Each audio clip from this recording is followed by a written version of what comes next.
నామజపం మంత్రజపం ఈ రెండిటి మధ్య భేదం ఏమిటి? ఏది లాభదాయకం? నామజపం మంత్రజపం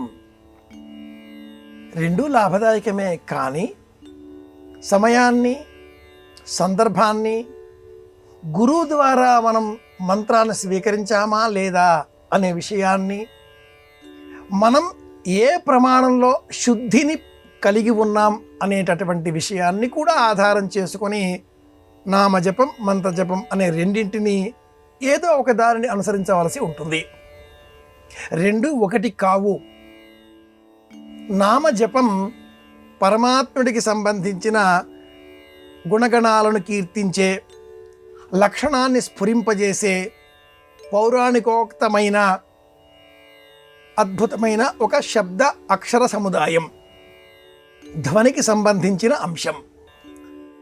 నమఃశివాయ, శ్రీమాత్రే నమః, గం గణపతయే నమః, విష్ణవే నమః, ఓం నమో వెంకటేశాయ, ఇవన్నీ నామములు జపం చేసినప్పుడు నామ జపంగా పరిణమిస్తాయి. మంత్రం అనేసరికి బీజాక్షరములతో కూడుకొని ఉంటుంది.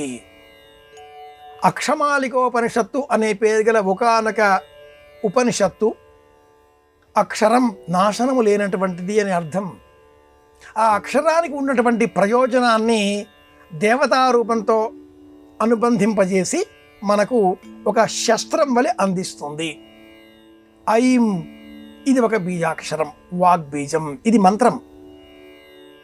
క్లీం కామరాజ బీజం, మన్మథ బీజం అక్షరం, మంత్రం. అం బ్రహ్మ బీజం, సృష్టికి మూల కారణం, మంత్రం. మంత్ర జపం అనేసరికి ప్రతి మంత్రానికి 6 అంగములు ఉంటాయి, షడంగములు. అంగన్యాసము, కరన్యాసము అంటే ఆ మంత్ర రూపాన్ని ఆరోపితం చేసుకోవడం. కనిష్ఠికాభ్యాం నమః, తర్జనేభ్యాం నమః, మధ్యమాభ్యాం నమః, ఇలా అన్ని అక్షరాలు మనం చెబుతూ ఇది కరన్యాసము.